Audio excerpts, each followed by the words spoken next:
Blog Talk Radio.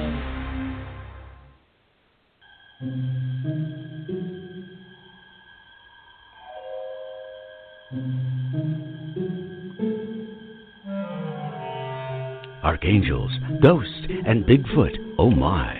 It's just another night for Supernatural Girls. Real stories, real answers to life's biggest supernatural mysteries. And now for another exciting interview with paranormal experts from this world and others. Here's your host, paranormal researcher Patricia Baker, on the one, the only Supernatural Girls.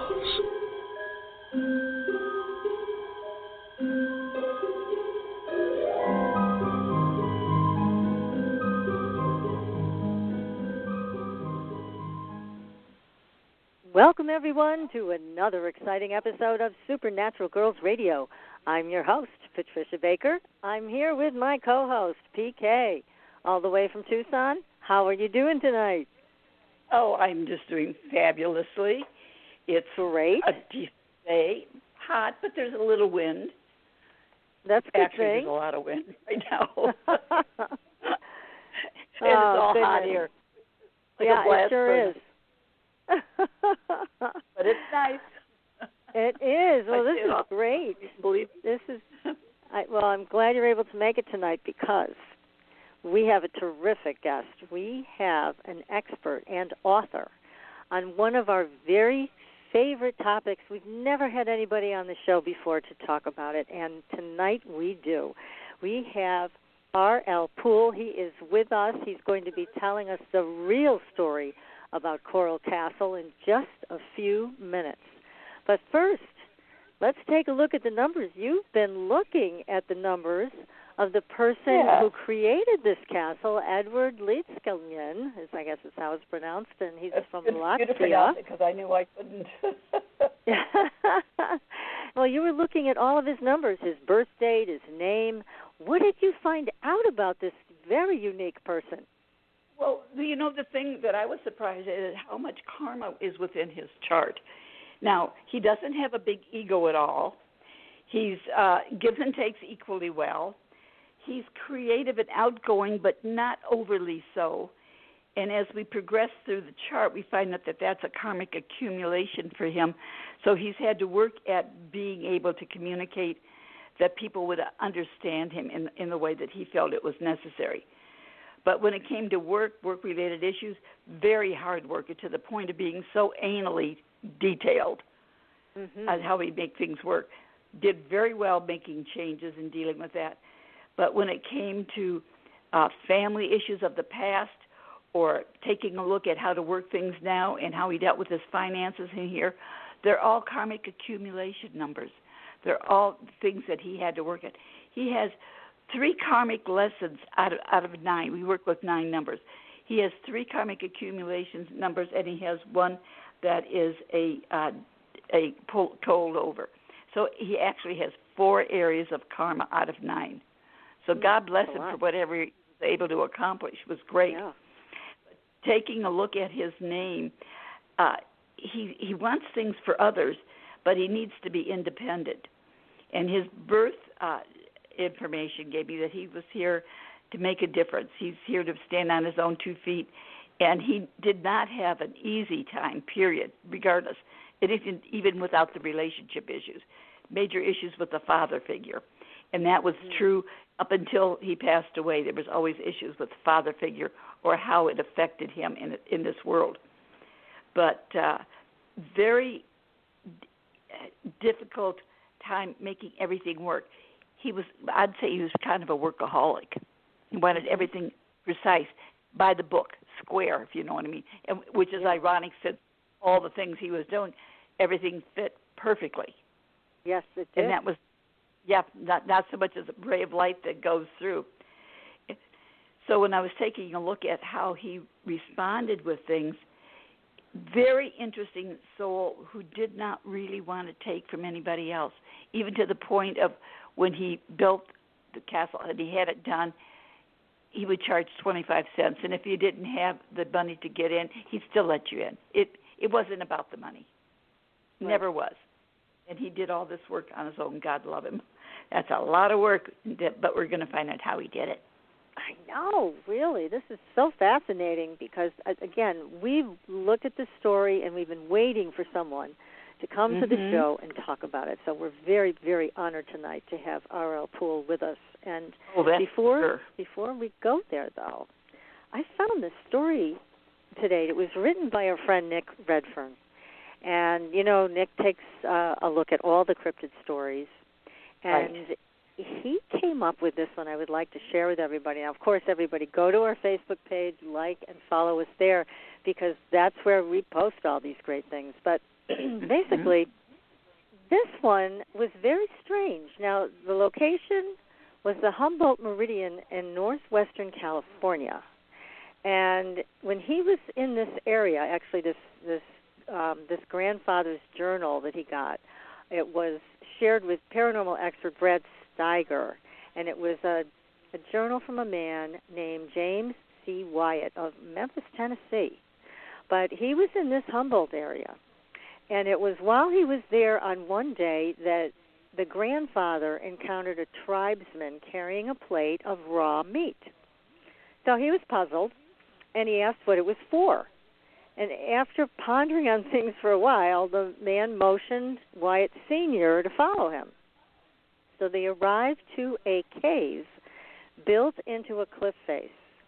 And there, Wyatt Sr. was shocked to see a huge, hair-covered, man-like creature.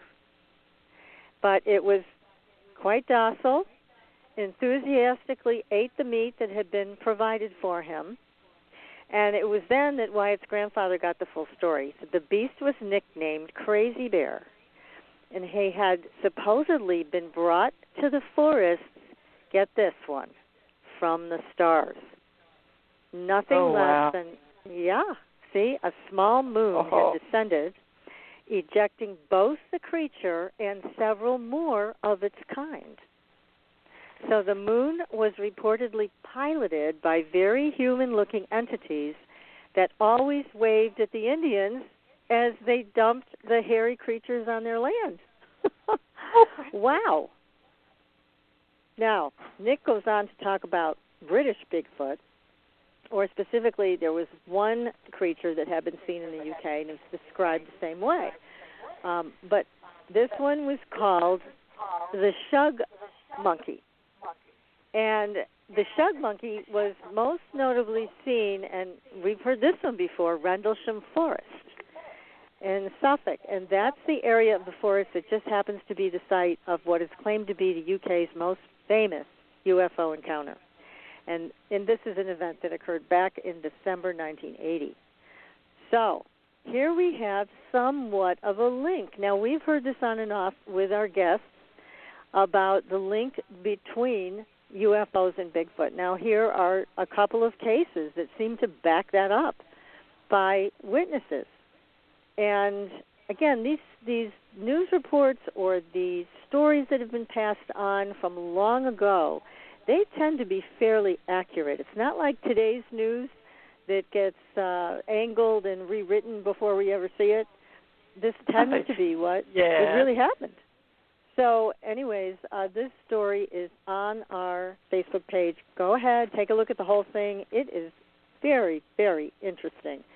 So there may indeed be a place where, in fact, this is true, that Bigfoot has been dropped off here by aliens. It might be that Bigfoot is one of their genetic experiments, and they brought him here. So this will be interesting going forward. Nick Redfern is keeping a close eye on all of these stories, and he's reporting on them. And great job, Nick. I think you're doing a great job. So fabulous. Yes. So let's get back to our main story tonight. This is the coolest thing in the world. So R.L. Poole is an independent researcher, author, and speaker who has spent the past decade and a half scrutinizing the cryptic written works and mysterious monument left to us by the late Edward Leedskalnin. Now, the Leedskalnin Codex, Breakthroughs in Understanding the Coral Castle, is the new book. We highly recommend it. And, again, this has been talked about for years, but nobody's been able to crack this code. But I think Mr. Poole is going to help us with that tonight. Now, he is a member, a lifetime member of American Mensa. He has been referred to as the voice of the Coral Castle and the only person to talk to on this subject by Prometheus Entertainment. And his unique combination of intellectual traits allows him to decrypt and translate the brilliance of Leedskalnin's ideas and accomplishments in a way that no one else has been able to. So he's even earned the praise and attention of best-selling author, who's also been on our show, Graham Hancock, which is quite an honor. And the book has just hit number 1 on Amazon, and I believe it's in the physics category. That is quite an honor as well. So let's welcome RL to the show. RL, please join us. We can't wait to hear this stuff. I know. I said he was baited. Are you kidding me? I don't want to say anything to mess up the perfectness that you just said right there. I'm out. I'll see you later. I'm kidding. What a wonderful introduction. Thank you, Patricia and PK. Thank you for having me on your show. It's our pleasure. Yes. Excited about it. So how did you get involved in researching this? Just tell us a little bit about what intrigued you about the Coral Castle and Edward. What brought you to their door? My first experience of hearing about Ed Leedskalnin or the Coral Castle was in search of the Castle of Secrets. And this was a program narrated very famously by Leonard Nimoy. Yeah. And I saw this one. You remember this, yes. And I saw this when I was a small boy. I was 9, 10 years old. And I was asthmatic and sickly and a little kid. And I was fascinated by the story of this little tiny guy who could move anything he wanted, seemingly by magic. To me, as a small, weak-feeling person, a child, I was fascinated by how empowered he was and that his size was not a limiting factor in his success. And I became fascinated by him. Yeah. And as the years went on, I would touch base with the subject briefly, but I had come to realize that no one else seemed to have as much interest in the subject as I had, and there had still been no answers. 75 years later, no one had gotten any farther into the mystery of Edward Leedskalnin than Leonard Nimoy did when I was a 9-year-old boy. Oh, my goodness. And so I took the challenge upon myself with a bit of faith that Edward Leedskalnin was not a stingy person or a mean person. I felt something about him was benevolent, generous, and kind. And I felt like he would not have done these amazing things and then not left anything behind for us to learn from. Otherwise, it would be pointless. And so I took up the task of studying Leedskalnin and seeing if there were indeed things left behind for us to find. And what I have found is it's my national treasure. Anybody who's familiar with that movie, who knows the chase of that character and the treasure that he finds at the end, this is my national treasure, but it's happening in real life. And I think that this story is compelling, and the reason that it has helped maybe drive the book to number 1 on Amazon was because people can get behind it. It's such an organic discovery. And it comes from a person who truly cares about the subject. I don't do this for money. I do this because it's my purpose in life. And I had studied him for about 3 years. I just carried 2 of his little booklets around with me. And they were Magnetic Current and Mineral, Vegetable, and Animal Life. These 2 little booklets that he wrote and poured his heart and soul into them, talking about science and about magnetism and physics. And on the covers of these 2 books that I've been carrying around with me for years, on one is a symbol of the perpetual motion holder. And this is a device of his own invention. And it's like a U-magnet with coils and a bar across the top, and if you zap the coils with electricity, it will stay permanently locked on there until you remove the bar. It's quite genius. Now, on the other, it is. And on the other booklet, magnetic current, there are these two kind of little squiggly lines that are on the cover that seem inexplicable.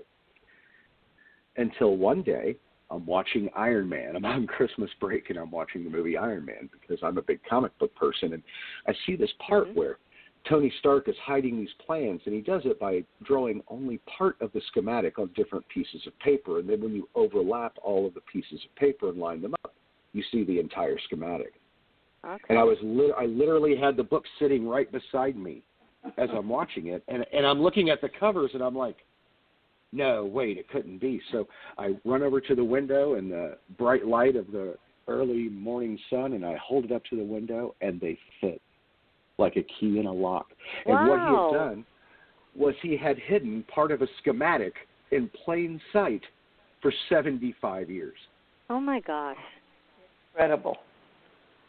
And this single discovery is what propelled me to where I am now, and all of the other secrets and clues and riddles of his that I have dug out and solved. It was all because I found that very first clue on the trail of breadcrumb. And I've been doing it ever since. That is incredible. You must have been so excited in that moment. I mean, that was a real breakthrough, how you put that together. It was a very emotional moment for me, I have to be honest, because I had a couple of realizations. One was that I'm the first person to see this and know about it on the entire planet. What an exhilarating feeling that is, to discover something that absolutely no one else knows. Mm-hmm. But then the other part, and this really warmed my heart, is that Ed didn't know it, but he put that there for me. Oh, that's fabulous. Yeah. Really, when you think about it, he didn't know it.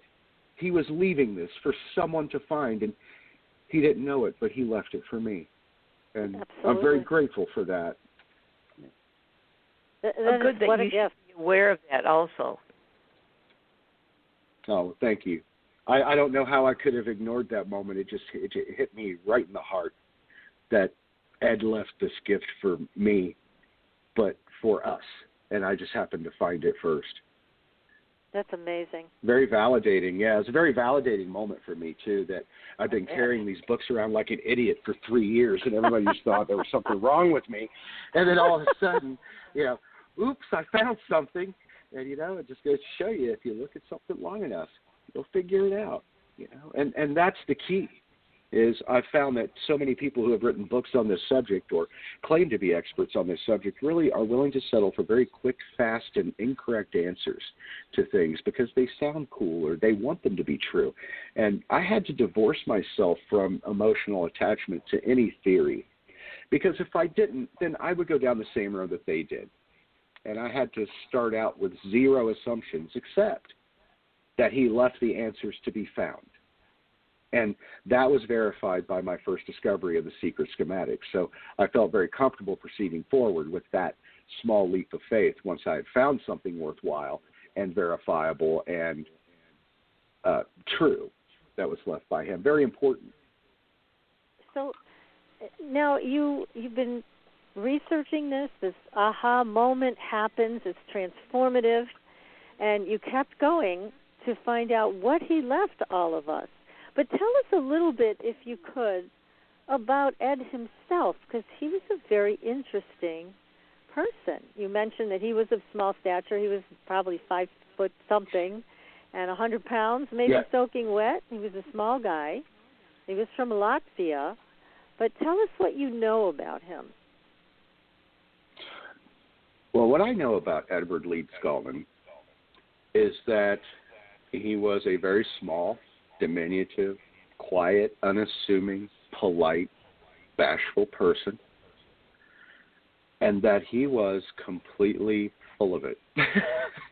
Not that he wasn't a genuinely good person, but that he lived like a spy. He lives like a spy lives. You see, I have done a lot of research about Edward Leedskalnin in the last 5 years, and what I've come to realize is that Edward Leedskalnin lived like a spy. He came into the country and through New York, and then As soon as he arrives in New York, he takes off and heads off all the way across the country to Oregon to pursue the brilliant career of a lumberjack. A 5-foot-tall, 100-pound lumberjack. Oh, goodness. Oh, my.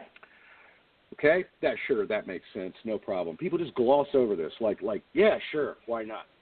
So then he goes from being out in Oregon, out in the middle of nowhere, pursuing a career that would most likely get anyone else his size and height killed, just simply because of the danger associated with the job and the strength and things required. Then he goes from that, and then he moves all the way back across the country again, this time to the other corner of the United States, down to the very, very tippy tip of Florida. So he starts at one corner of the United States, then travels all the way across the United States, then travels back all the way back where he was, only down the complete southern end in a triangle formation. Right. This is a person who doesn't make close relationships, who doesn't have close friends, who is not worried about any baggage, so to speak. They travel light, which means that he was not living a normal societal life. He would make, I think, pleasant neighbors with people, but never close friends. Mm-hmm. And this is the mark, again, of someone who doesn't want to have close attachments to anyone. It's kind of the mark of a spy. Now, what I have just found a few months ago, and I talked to George Norrie about this on Coast to Coast, discussed it with Prometheus on the History Channel, was that I discovered the cipher to Ed's book. See, he wrote a book called A Book in Every Home. Yes, right. And in this book, it says a lot of weird stuff. But the first weird thing it says is, reader, if for any reason you do not like what I say in this little book, I left just as much space as I used, so you can write your own opinion opposite it and see if you could do better. It's so weird I memorized it. And across, I know, right? And then across from each page that he wrote is a blank page throughout the entire book. So many people have surmised that this was for you to work out the code, the cipher, on the other page and decrypt it so you could read it. And they are correct. The book is encoded. But no one has been able to scratch the cipher on this book in 80 years. And I cracked it 3 months ago.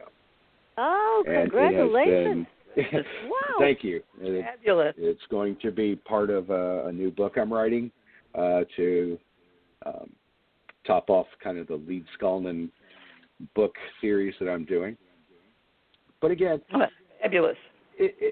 The Coral Castle is a puzzle. When you look at the east wall of the Coral Castle, those are not random shapes that you see on the wall. They are particularly, specifically placed there. And they are celestial alignments. They are constellations.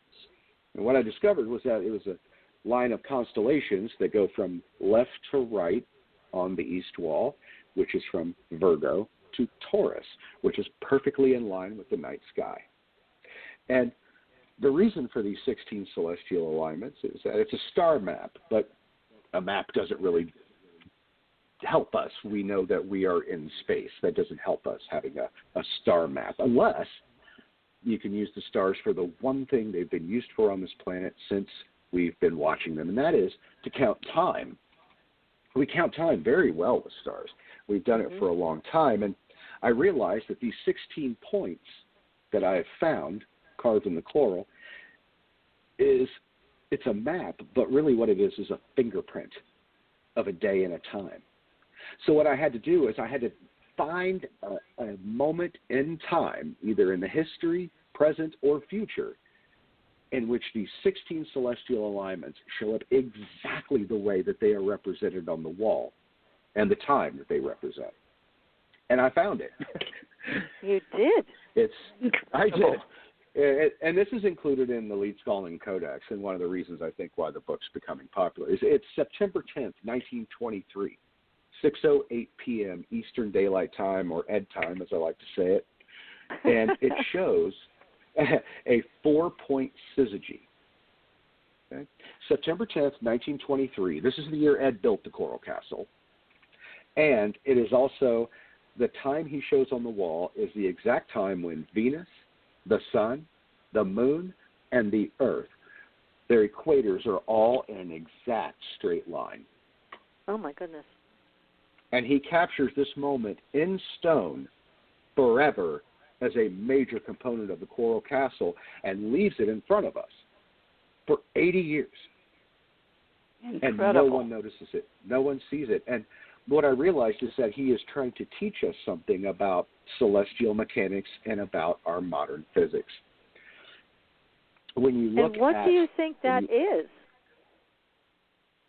I believe that what he has done is rediscovered an older and more accurate form of physics that is not based on what we perceive as gravity, but as magnetism as the most fundamental and powerful force in the universe.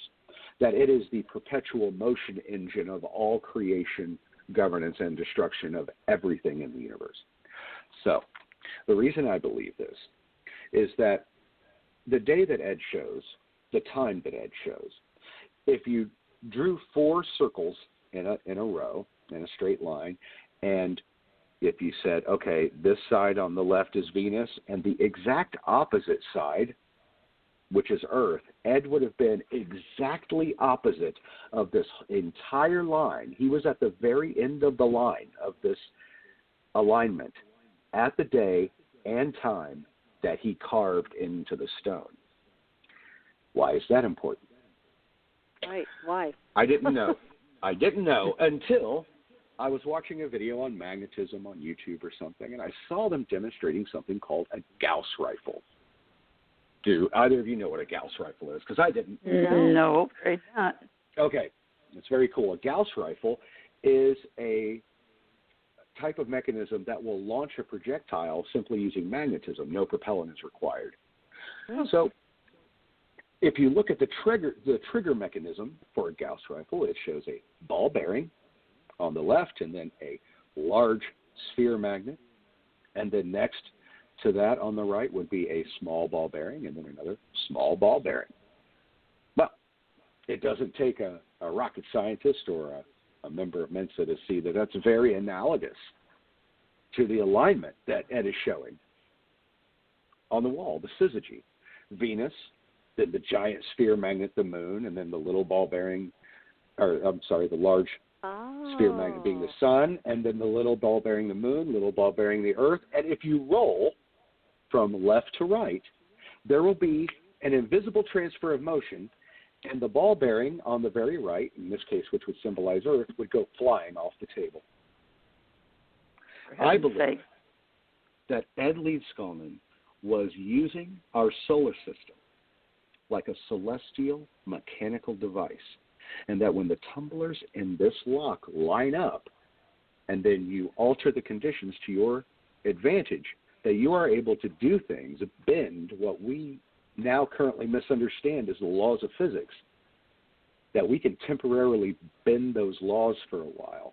And I believe that that is what he did and how he built the Coral Castle, was by demonstrating this superior and older form of physics, and then leaving this evidence behind that the Coral Castle isn't the accomplishment, it's the evidence of it. You see? I see. So the Coral Castle gets your attention, but the symbolism of what he did and how he did it is really inscribed in the walls and everything else. So yes, what it is it's the physical manifestation of and proof of this older, better knowledge of physics. He doesn't just say it to you in a comment section. He lifts the stones out of the ground and shows you it works.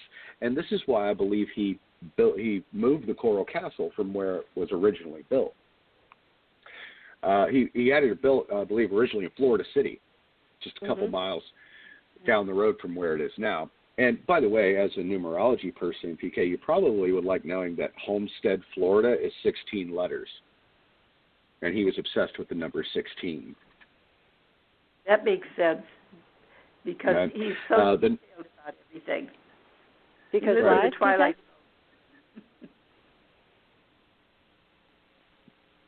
Why did you say so? that 16 would be a number that he would like? It deals with spirituality, but it also deals with the individual being able to create. 6 deals with family-type things, but things that are different and very into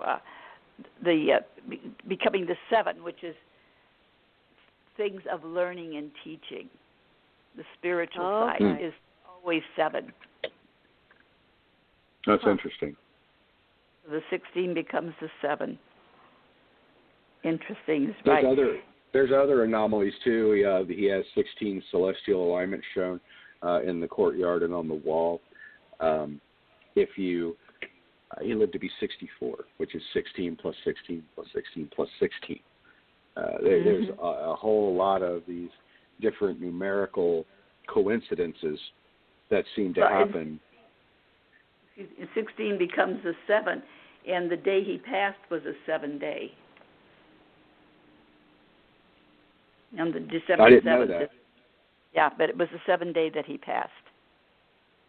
I'll be darned. I did not know that. One of the things that he did was he would leave clues written around the castle. This is how I discovered the east wall of the Coral Castle with celestial alignments in the first place. On the admission side, right when you walk in the early morning oblique lighting of the sun, as I was going there for my 3rd time, I noticed that there seemed to be something scrawled into the coral underneath the admission part, which is admission 10 cents drop below, and then the little pipe where you put in the 10 cents. And then just under that, I noticed that there was something scrawled into it, but you couldn't see it if you were looking straight at it. It had to be lit from an oblique angle in order to make it out, and it said Spica. Spica, S-P-I-C-A, Spica. Mm-hmm. Well, I didn't know what Spica was, and so I had to look it up, and what I found was that Spica is the largest star in the constellation of Virgo.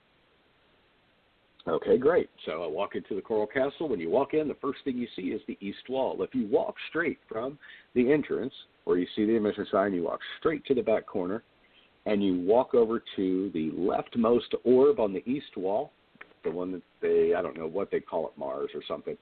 If you look at the base of it, it also says Spica. And the reason is because it is Spica.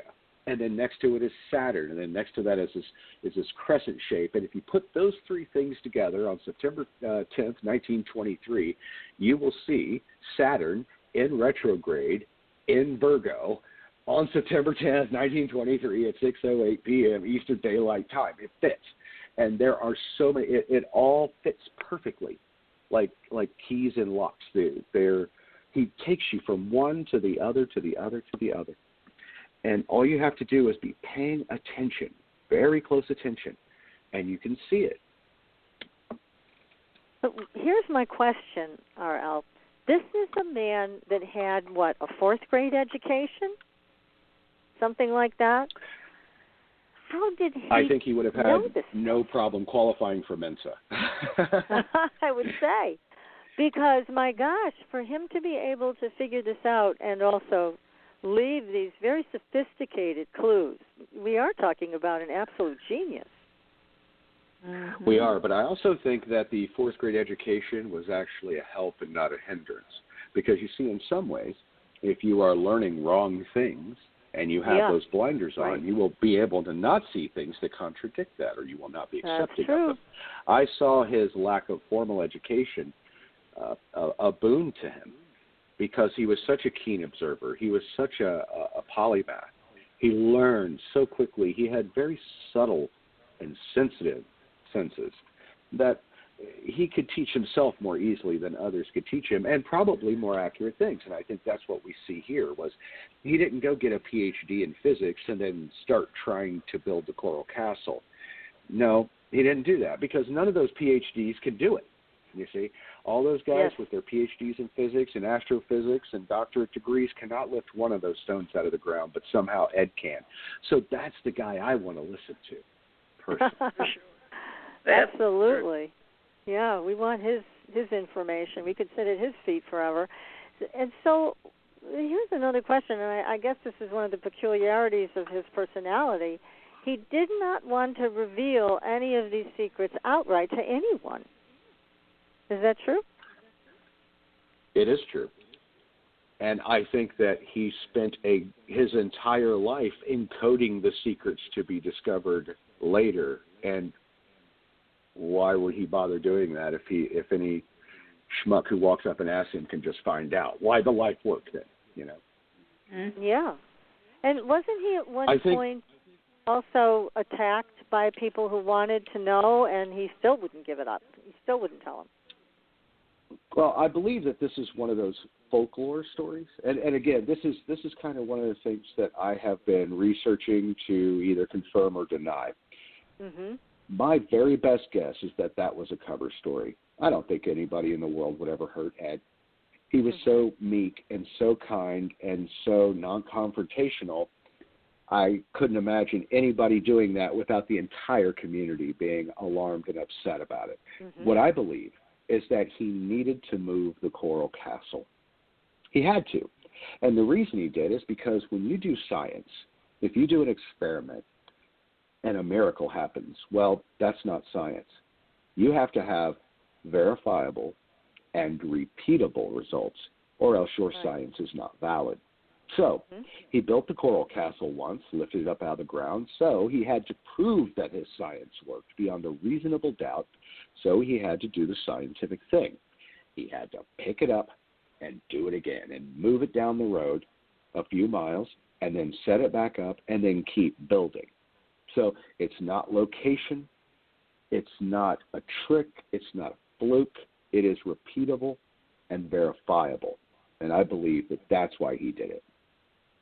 Okay. Amazing. And what about the story of his fiancée?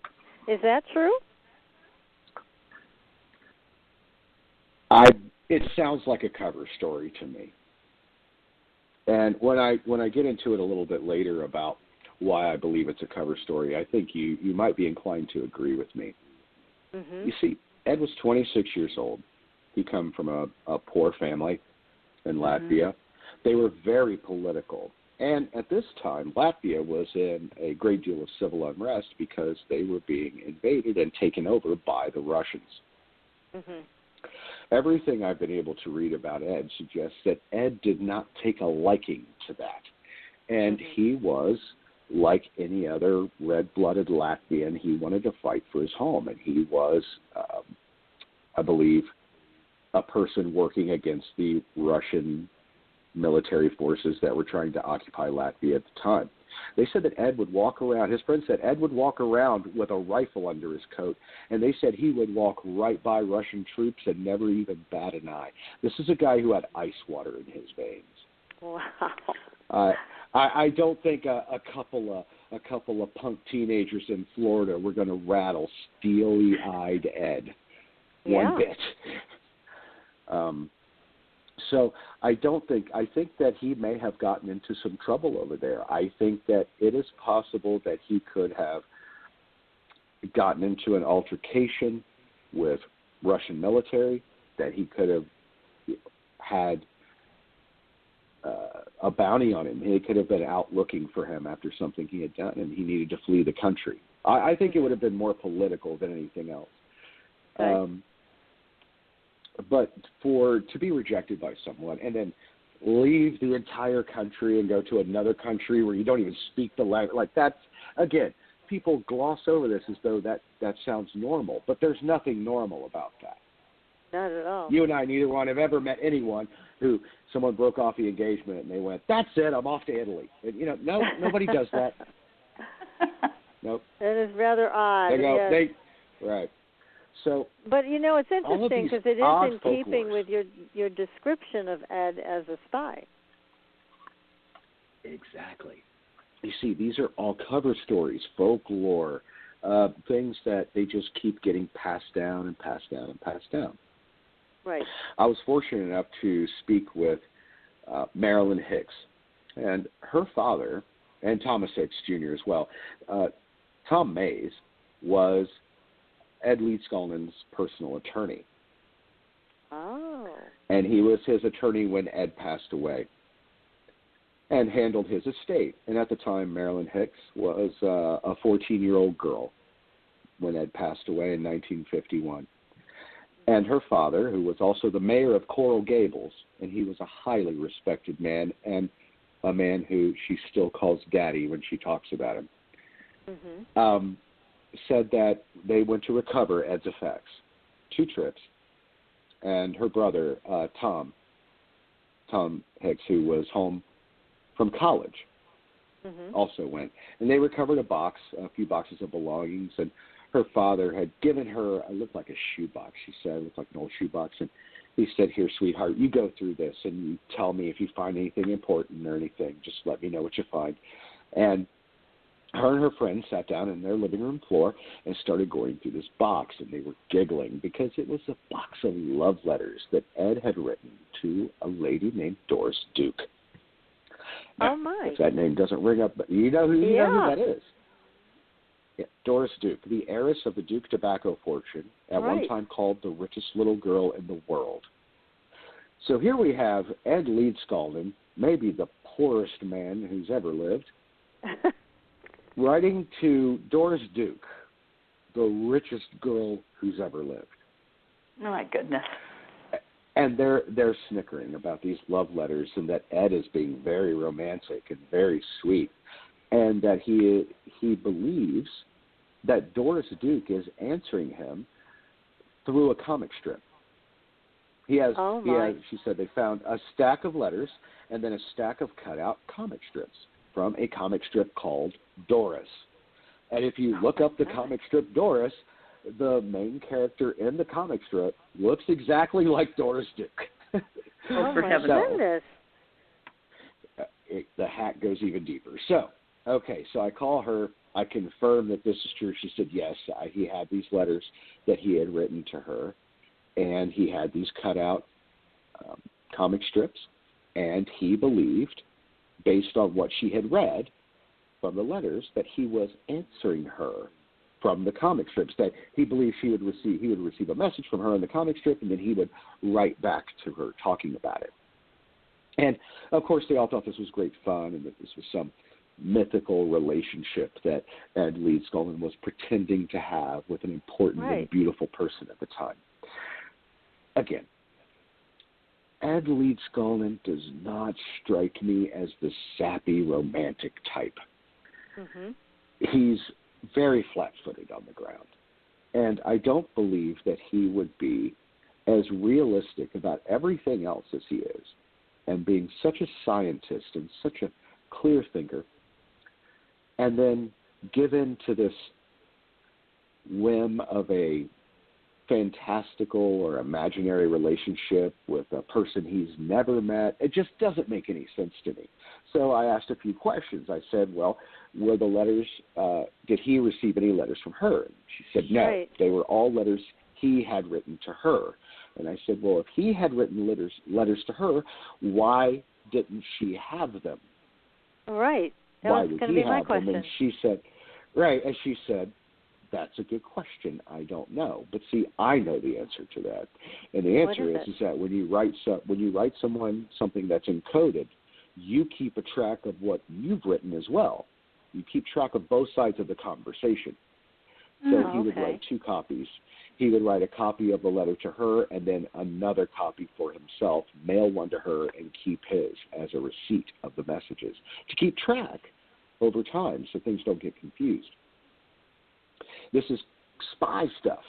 So once I cracked the cipher to a book in every home and I started applying it, just the most amazing things start pouring out. It says things like, and this requires no manipulation of the text. When I do the cipher, this is how it comes out. And it says things like, the Central Bank of the Central Bank of the Republic of Kazakhstan. The Central Bank of the Central Bank of Russia. The Russian Academy of Sciences. The Central Bank of the Central Bank of the Khanty-Mansk people. The diamonds are not lost, nor are their surroundings. What in the is going on here? that is pouring out of this book. Well, so that's not even the big part.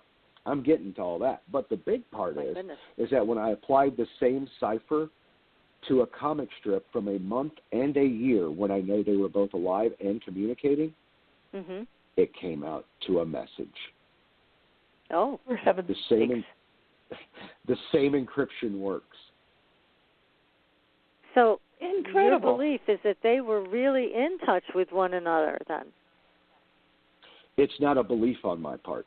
I absolutely state unequivocally for the record here and now, Ed Leedskalnin and Doris Duke were spies, and they were talking to each other in code. Oh, I know because I broke the code myself. Oh, what a revelation.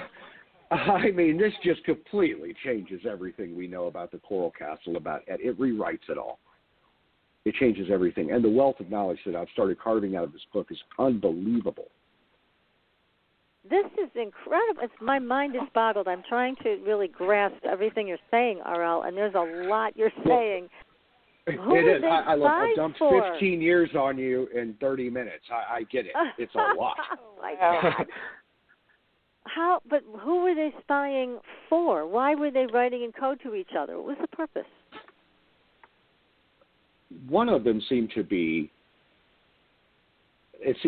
financially based in some part, and this makes sense, as Doris Duke was an extremely wealthy person at the time. I think it's extremely possible that somehow she knew who Ed was. I think she trusted him beyond belief, more than anybody on the entire planet. Because if you ever met someone who didn't care about money at all, it was Ed. And who else could a billionaire heiress trust? But a person who wouldn't pick up money, if it was laying at his feet, he wouldn't pick it up. So he is a guileless creature when it comes to that stuff, and I believe that he acted as an agent on her behalf to possibly set up secret trusts to hide maybe certain valuables, treasures that she had. It was well known that she had an extensive and glamorous jewelry collection. And things like the diamonds are not lost, nor are their surroundings, really piqued my interest. Cute little phrases in there I pick out, like it says in one part, it says, a handy box of geophysics. Well, if that isn't a box of diamonds, I don't know what is. That's a handy box of geophysics for you. So it's very cutely written. But then also part of it is that it was confirmed that Doris Duke was a spy for the SAS during World War II.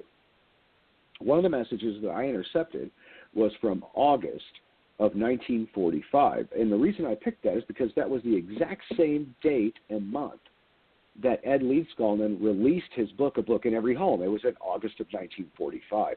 So since that cipher worked on that book that was written at that time, I wanted to find the closest clipping I could find. And I found one for August of 1945, Doris. And when I decoded it, a message came out. Grammatically correct, spelled correct, a coherent point, a beginning, a middle, and an end. All the words in order. You see, this is when you break codes, one of the things you want to do is apply something called the chi-squared. It's a mathematical formula that eliminates the possibility of coincidence. In other words, so it's the 1,000 monkeys in a room theory. If you had 1,000 monkeys in a room all banging on typewriters, one of them will knock out Shakespeare eventually just by coincidence. Right. But in this case, when it applies to coding, there is no such thing as that. It either passes the chi-squared or it does not. The chance that the sentences that I have decoded being a coincidence or a fluke are millions to one. Not a million to one. Millions to one. Incredible. My calculator just goes off the edge of the screen. It just says E. It's impossible, mathematically impossible for it to be a coincidence. So let me ask you this. Please. Because this is so fascinating. I am just on the edge of my seat, and I know everybody else has to be too. This is a great story that's obviously true. But so you know who Doris Duke was a spy for, because that's confirmed. Who was Ed spying for? If she was a spy for the SAS, then he had to be on the side of the Allies. Right. At the time, during World War II, when she was a spy for the SAS, I don't think there's any possibility of her being able to communicate with Ed in code and for as long as they supposedly communicated without it being a team effort, that we're all on the same side here. That makes sense. Sure. Definitely. I believe that he may have even been recruited by her. That makes sense. You're really filling out this man's life. I mean, when PK and I had been reading about him to catch up on anything new, we didn't find anything new. And he always seemed like a one-dimensional character that was just devoted to this long-lost love that he hoped would show up one day and building this castle that nobody could figure out how he built. So that's as far as most people have gotten with this story. You've taken it to so many other levels. My goodness. Well, you know what I've noticed about Ed is that he didn't mind fooling you. If Ed could fool you, he would. I mean, he was almost like a magician in reverse. You know how a magician will do something just relatively mundane but make it look amazing? Ed could really do the amazing and spend his whole life trying to make it look mundane. And I see through it. And it's just like I don't understand. I guess I'm a high-functioning autistic person, and so I process things differently than others. And I detect patterns, and my deductive reasoning is different. And I'm a creative problem solver, so I will look at things in a way that other people don't. And I just wonder if maybe Ed was possibly an autistic person as well, because the way he communicates is in a way I understand, but nobody else seemed to have gotten it at all. That's right. That's right. And I have spoken to a doctor who was he was from Harvard, and his name was Robert Hardman, and he was a neurologist and a psychiatrist who had graduated both degrees simultaneously from Harvard. And he had spoken to me. We had discussed the subject, and he said, "Ever occurred to you that Ed might be autistic because his behaviors, what you say he does and says, it's very autistic, isn't it?" And I was like, yeah, it kind of is, huh? And he said it also makes sense why you would be able to understand him and other people wouldn't. And I was like, well, you know what? That is a fantastic point. It really is. I think he hit it. That's amazing. Oh, my goodness. Well, we're going to have to take a very short commercial break. Can't wait to get back to more on this story, RL. This is just amazing. So, everybody. Thank you so much. Oh, my God. This is so cool. So, we're going to take a short break, but stay tuned, everyone. You are listening to Supernatural Girls Radio, and we'll be right back. Pure essential oil, specialized minerals, and a revolutionary anti-aging technology. Astridian combines the best of all scientifically proven ingredients in easy-to-use creams, lotions, and concentrated serums. Astridian's advanced line of products take your skin to a new level of being healthy and beautiful. We offer a variety of collections that address all your skin concerns. The Essential Anti-Aging Series treats and moisturizes your skin for a long-lasting, younger look. The Multivitamin Series promotes healthy skin with high-quality vitamins and minerals. The Sports Series restores skin from cellular damage and stress.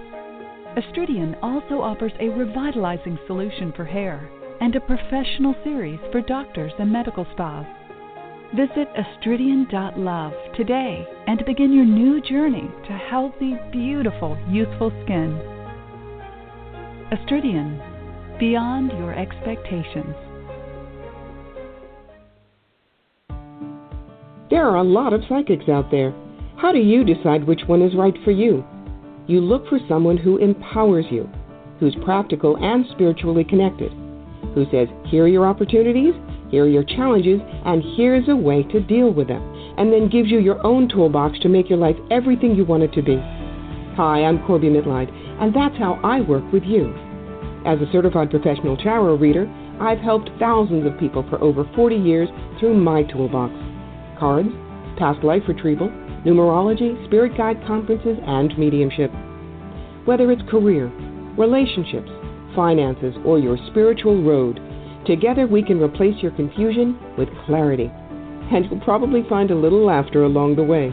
Visit me at CorbyMitline.com to find out how to cross your bridge from fear to fearlessness and fly. And tell me you found me at Supernatural Girls for a special gift with your reading. Corby Mitline, the practical psychic for catching your tomorrows today. Find me at CorbyMitline.com. That's CorbyMitline.com. Your property tax bill. Have you seen it lately? It's frightening. Your property taxes are going up while your home value is going down. It's time to fight back and win. For the real truth about the property tax system, get attorney Pat Quintilian's book, Are You Getting Screwed on Your Property Taxes? How to Find Out and How to Fix It. Attorney Quintilian answers all your questions and gives you the facts you need to fight a property tax bill that is spiraling out of control. You'll also read about what happens to property owners who don't check their property records, only to find out too late they're taxed on square footage, fixtures, and even buildings that they don't own. Is this happening to you?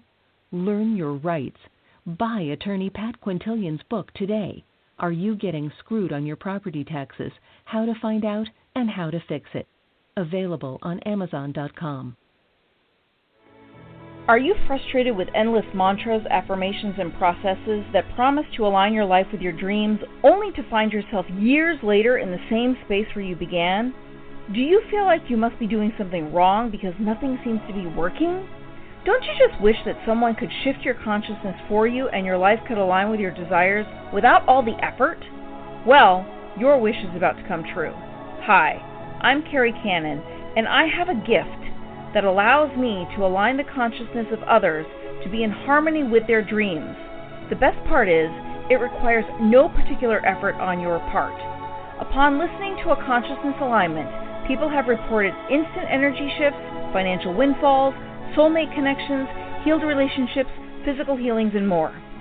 To gain access to a free trial offer for my entire Manifesting Miracles library of consciousness alignments, go to commandmiracles.com now for details. Again, that's commandmiracles.com for information about our free trial offer. That's commandmiracles.com.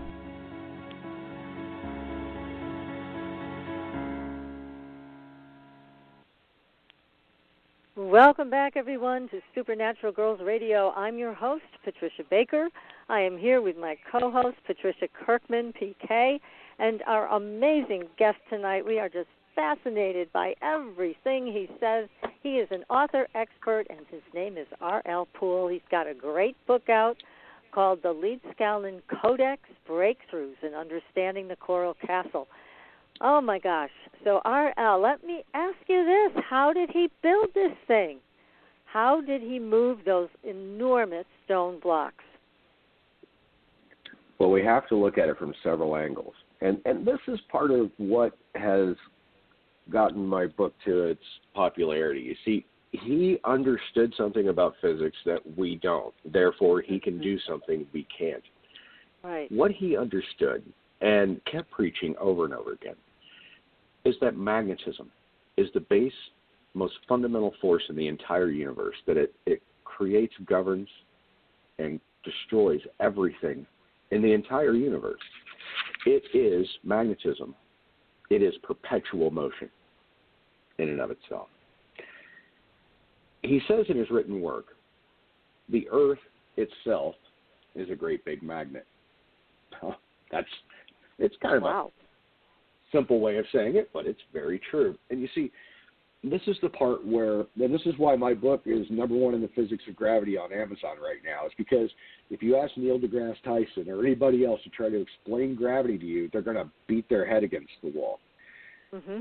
The reason is because they started off wrong. Newton very famously observed that an apple falling from a tree was having a force exerted upon it, which he describes as pulling the apple toward the center of the earth. Now, this is a brilliant observation for the time, okay? Right. But What he did not know was what was at the center of the earth, pulling the apple toward it. And what's at the center of our earth is a giant iron nickel magnet. At our core, it gives us a magnetosphere. It protects us from the sun. We are encased and enshrouded in magnetism constantly. Well, he did not know that or see that. What he saw was a force being applied that was pulling something toward the center of our planet. And he didn't know what the cause of it was, so he had to describe it somehow. And what he called this force was gravity. Mm-hmm. But he was mistaken, because gravity and magnetism are not the same thing. You'd be hard-pressed to know it by talking to a physicist. You ask a physicist, what does magnetism do? Well, it attracts things. What does gravity do? Well, it attracts things. I'm sorry, what? They seem very alike to me. That's and right. What they don't understand is that what Newton called gravity was really magnetism. And then we have Einstein, hundreds of years later, still picking up the old, flawed Newtonian physics, taking this gravity concept and then picking up and running with it now and extrapolating it out to such a degree that it has become almost sacrosanct in the physics community. And what Ed realized, and what I have learned from him, is that gravity does exist, but it's not what you think it is. Magnetism is a pulling force. And as we go through the universe, we are a giant magnet spinning and hurtling like a bullet through the universe at 69,000 miles an hour. And as this magnetism that we are encased in flies through the fabric of space-time, that magnetism causes a disturbance and a curvature in space. This curvature in space-time curves in on us. In other words, where magnetism pulls down, gravity pushes down on us. We are not pulled down by gravity, we are pushed down by gravity. Oh. Now, since we have magnetism and gravity both pulling, both going, one pushing and one pulling, but both in the same direction, it's very understandable to get those things confused. Mm-hmm. But we have other scientists like Boyd Bushman who proved that we can lighten things by using magnetism. He had a rock, and then he had an object of equal weight, but he had two magnets that the opposing poles had been pushed together, and when he dropped them, the one with the magnets fell slower. That's because we're not fighting gravity, we're fighting magnetism. So if you use the reverse magnetism, now we have something. Does that make sense? Oh, my goodness. Amazing. My goodness. Yes. And you're explaining it so well that even we can understand this. So it's really great. No, I can understand. Well, don't say that. You're very clever ladies. You had me on. First of all, it shows how smart you are. Secondly, I want this information to be accessible. And when I wrote the Leedskalnin Codex, and I think one of the reasons that it's so popular is because it is written in plain English. It is written in layman's terms. I want to tell you a story, not read you a mathematical formula. That doesn't help anyone. We have too many armchair scientists. We have too many mathematicians and too few observers. Because if these guys would stop staring at their blackboards for a minute and go out and look at the world, when you go outside and you see clouds that are flat on the bottom, that's not gravity.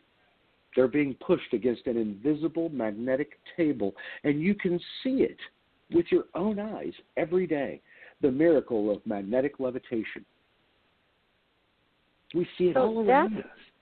This is what you're describing, the force that he mastered the use of in moving these stones around. Because I know people have speculated in the past that he was using some type of a sound that was doing it, a vibration of sound.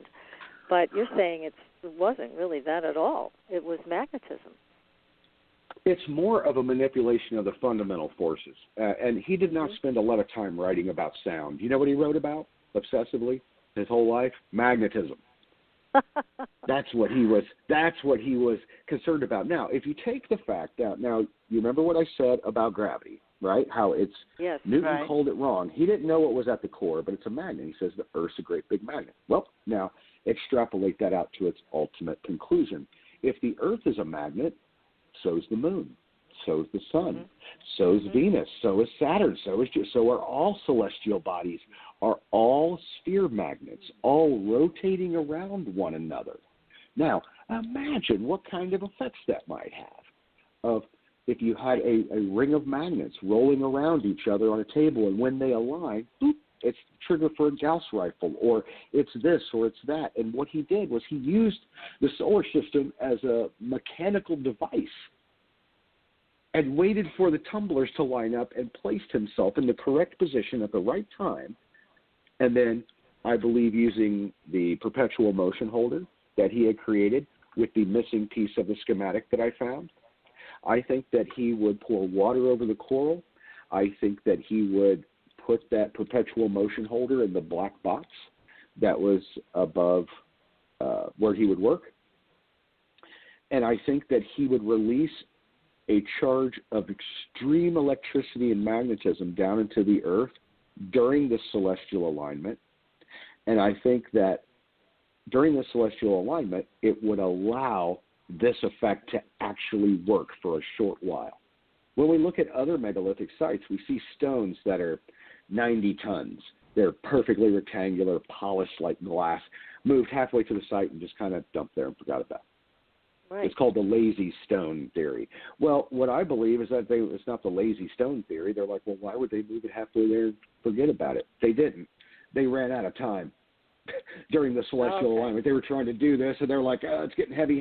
Oh, hits the ground. Okay, we'll put it there next time. Next time this comes around, we'll move this stone and get it there. And I think that's how they did it. They didn't know how to time this. They only knew how to use it. And so as the celestial alignment moves out of position, the effect wears off, and then the stone goes back to normal. Everything goes back to being heavy and difficult and hard, and so then we have to wait until the next celestial alignment. I believe that's how it's been done the entire time.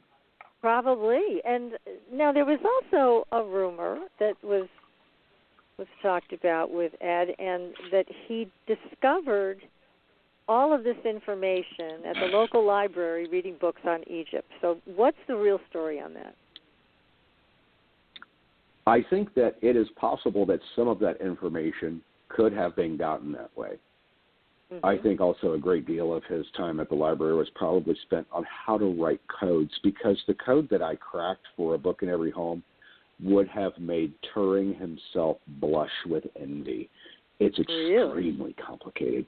Yeah, but I do believe that, and see, this is why I wanted to study the Coral Castle to begin with, because I realized that it's a megalithic structure. It was made within the last 100 and some years. The person spoke and wrote in English, and they left behind information.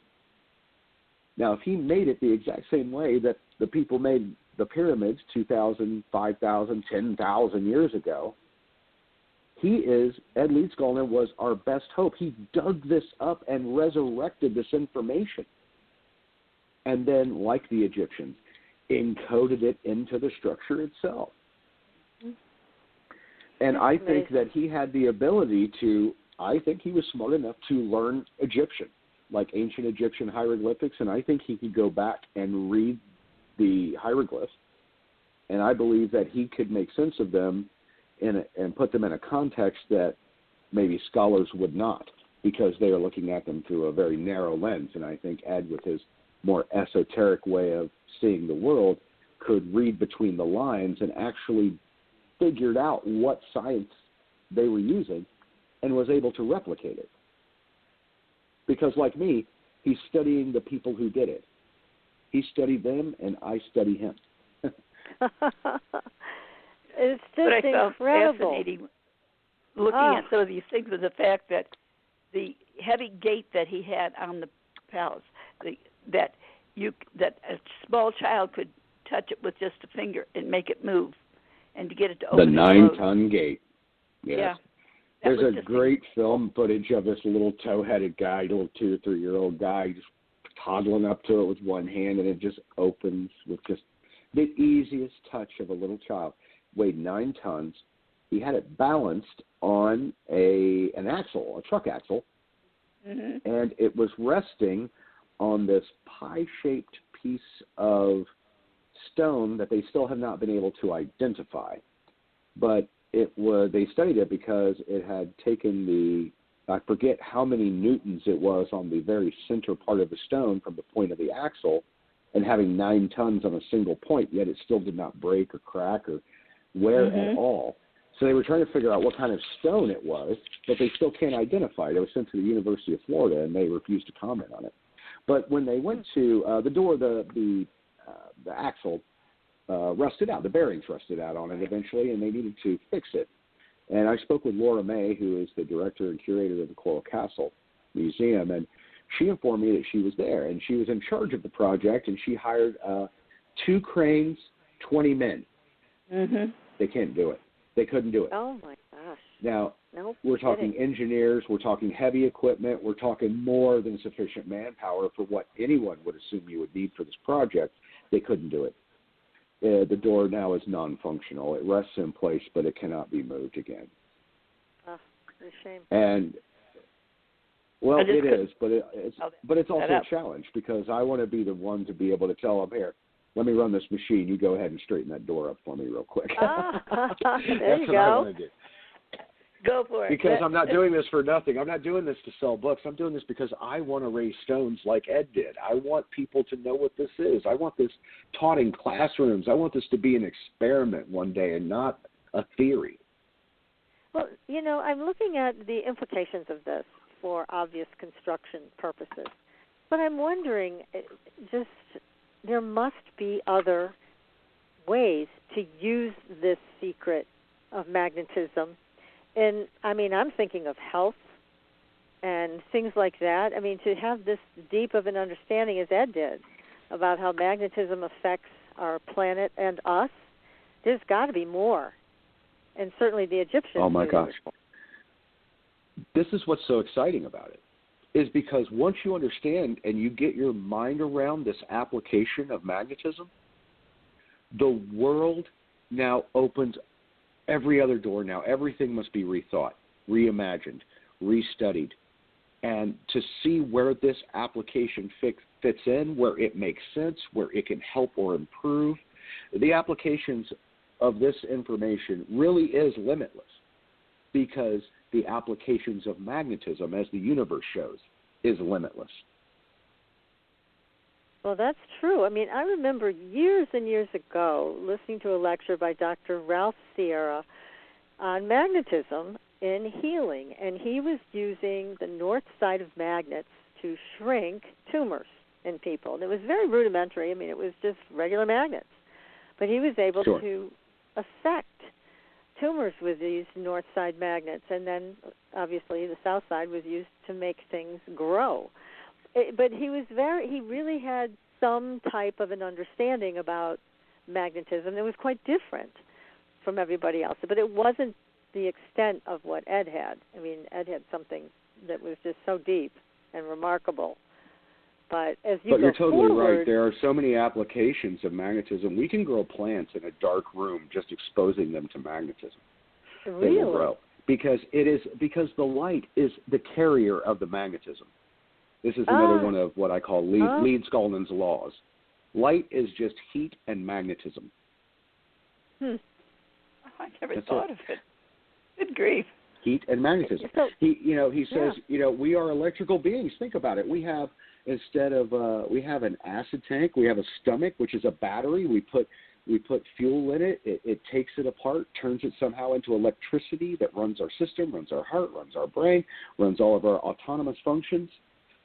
And we make it out of other stuff. We are electrical beings, but we don't use batteries. We have our own internal power generator in our stomach and the acid, just like a 12-volt battery that you would put into a car. It has acid, and we put zinc into it. It gives out an even number of positive and negative, and therefore we run a car. Same thing with food. When we eat, we're putting energy into ourselves that's going to be taken apart by the acid, turned into electricity, and then fuel the vehicle.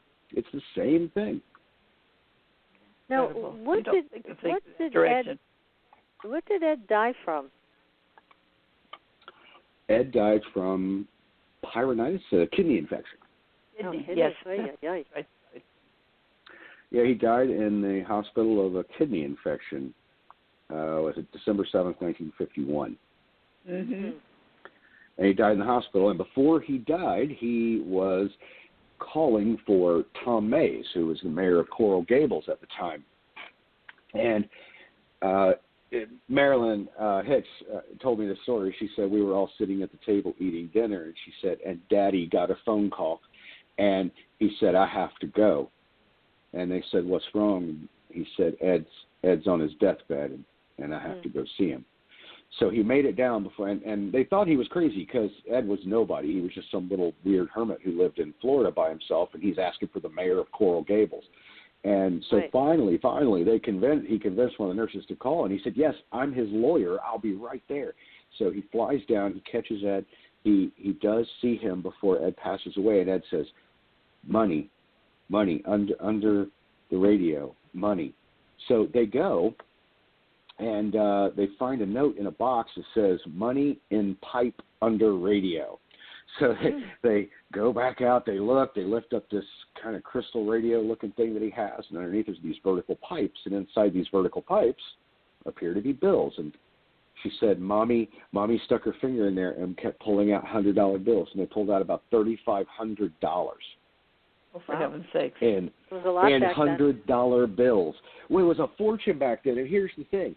They said that Ed would make his payments on his land in change from the money that he collected from the tours. That's what he paid his bills with. They said he always paid it with bags of change. And that Tom Mays is always very tickled about the fact that Ed paid in change every month. But this is a guy who paid for his bills in change, but somehow still had $3,500, which was a small fortune back then, hidden in pipes under the radio. For what? Right. Because, you know why? Because that's a John Wick move right there, okay? That's what spies do, is they have cash hidden for emergencies. Right. But what happened to the money? I mean, he didn't have any heirs. He did have an heir, actually, and this is one of the things I got from Marilyn Hicks, what she said. He wanted them to go through all his personal effects to try to find an heir because he was very concerned of what would happen to the property if they could not find a living relative with which to pass the property. And they did, and it was a distant relative, and I want to say it was a distant nephew, who was at the time in very poor health and lived away from where the Coral Castle was not interested in it, didn't know anything about it, and kind of didn't want anything to do with it. And it was left to him, and then he ended up selling it to another owner, and then they sold it, and it's with the people, I believe their name is the Bars, I believe are their name, and they own it today. And hopefully they leave it to me so I can have the Coral Castle in the future. Well, we want to see that happen. Oh, you've written well about it. Yeah. I'm just going to put that out there. You know, we'll put it out there with you. Absolutely. We're right with you on that one. We think you should have it, and then you probably find more things that have been hidden away in the stone. There's so much more. I wish I had enough time to tell you all of them, but I guess everybody will just have to either get the book or go to the YouTube channel or go on LinkedIn, whatever it is they do to try to catch these things, because there's so much. It'll take me the rest of my life to tell you all of them. Well, now, is Prometheus going to be doing a television show about this? They really should. Well, I was on the first season of The Unexplained with William Shatner. It was season 1, episode 2, Mysterious Structures, and I'm featured as their guest expert. And that's when they were kind enough to say that they had researched all of the Coral Castle researchers in the world, and that I was the only person we're talking to. And that so nice and very generous to me, and they flew me down to the Coral Castle, and I had the honor of being filmed and being on their television program and being able to share some of the information that I had learned. But again, because they have more than one thing on the show, you know, not everything gets a full measure of time it deserves. But this could be an entire documentary. I mean, you have so much material here. I agree with you, and I would very much like to do a documentary about this national treasure hunt, the Leedskalnin treasure hunt, because it's the treasure is the physics, the science. You know, I do think that he was helping Doris Duke with some financial things, and that these are probably left to be found. But that's the least exciting part of it. And again, I think like everything else about the Coral Castle, the most important things have been in front of our eyes the entire time if we would only just stop long enough to pay attention. Well, we're paying attention. So Good because grief. This is just a magnificent amount of information that puts an incredibly different light on who Ed was. And I still feel, I mean, I know you haven't been able to tell us everything in this hour and a half, but I mean, I feel like he had a depth here that nobody anticipated over all this time that we've known about this castle, and you're the only one that can bring it out. Well, thank you. Definitely. And I hear that a lot, is people say, we're kind of depending on you because you seem to be the only one that can do this. And I take it as a great responsibility and a privilege to be able to pick up Ed Leedskalnin's torch and to carry it a little further down the line and hopefully light as many other torches as possible along the way and therefore fill the world with light. That's a beautiful thought. And have you ever considered that maybe you guys are somehow related? Oh, well, I don't know. I got to be honest. I think if Ed met me, I don't think he'd like me very much, to be honest with you. Really? Yeah, I really why did. not? Well, Ed was a little tiny guy, and I would make at least two of Ed.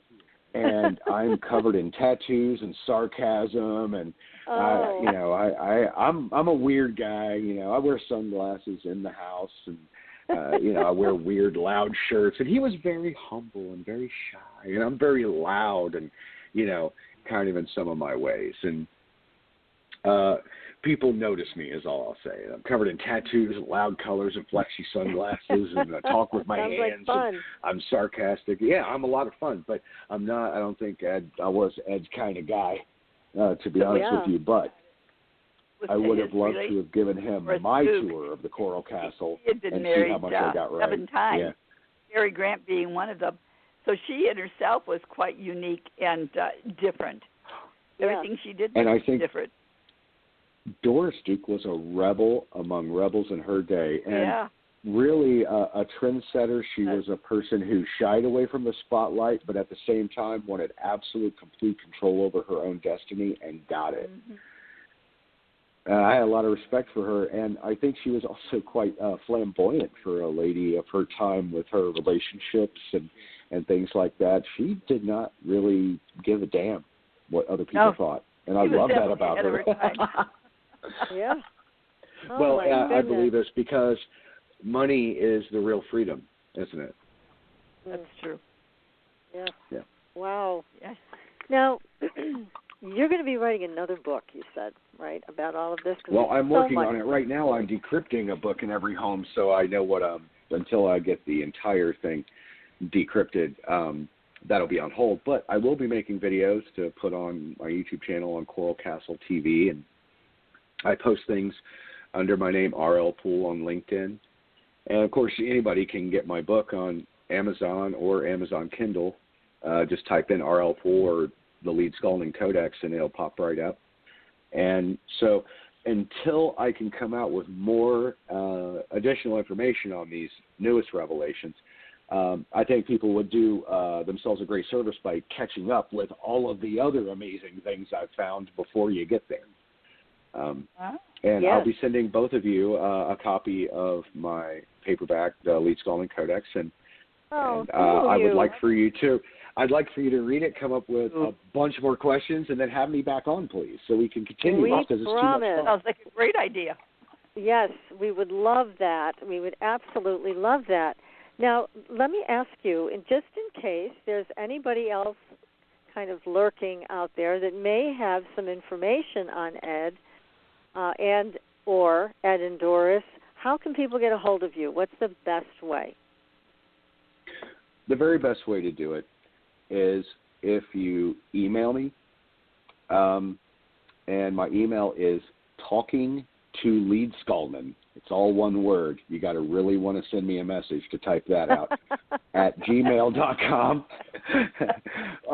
A lot of times people will hit me up on LinkedIn, just RL Poole. You can find me on LinkedIn real easy. People message me on there. I have to warn you, I get a lot of messages, so I can be slow on returning them, but I do return them eventually. You can ask Patricia. I do answer them eventually. I wasn't going to give up on having you on the show. You know, when I didn't hear back from you at first, I thought, I'm going to track him down again. So I'm glad you finally You were did too answer. sweet.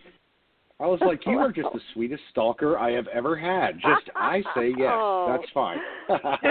That's great. That's great. Well, I enjoyed stalking you. And I take it as a compliment at my age. You know, I really do.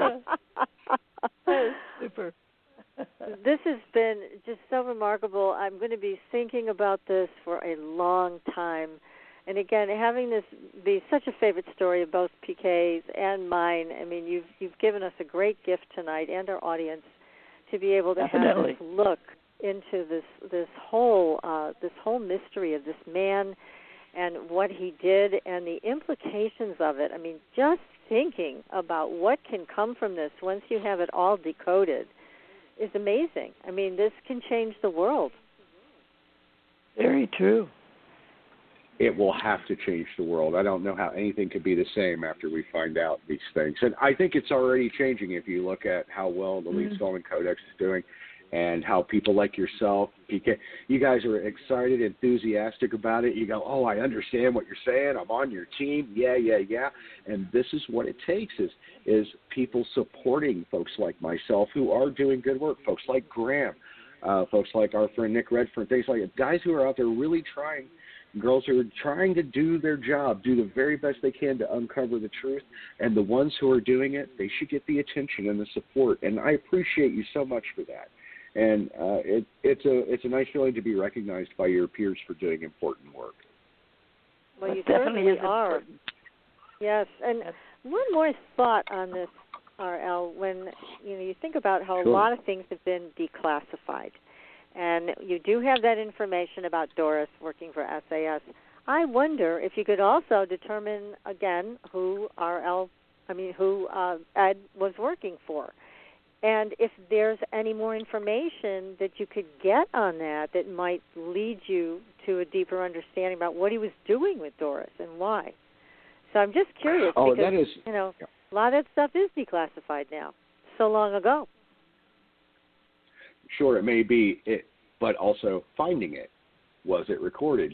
Spies don't keep great records. They really don't. Whatever you might find, right. Whatever you might find is open to interpretation. I think the document that we have, a book in every home, and I think that the comic strips, the Doris comic strips, during the time when they were both alive and communicating, I think those are really our best resources to really finding out what it was they were both doing. Yes. But I would like to believe, from everything I've read about Doris Duke and everything I know about Ed Leedskalnin, there's no way they could have been bad people. They were on our side, and they were our friends. And I don't say spy with a negative connotation.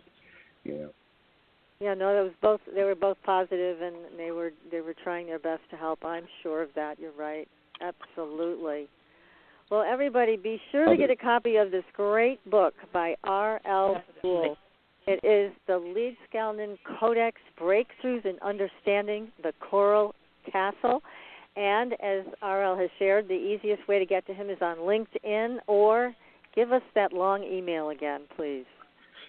You got it. talkingtoleedskalnin at gmail.com. All one word. All right. Wow. Well, this has been such a great evening. Time well spent with you, R.L. Thank you again so very much for coming on the show. We are definitely going to have you back. Thank you. What an honor and what a great time. This has been wonderful. Well, thank you. And everybody will be back again next week with another exciting show. And until then, we'll see you on the Blue Highway. Good night, everyone. Good night.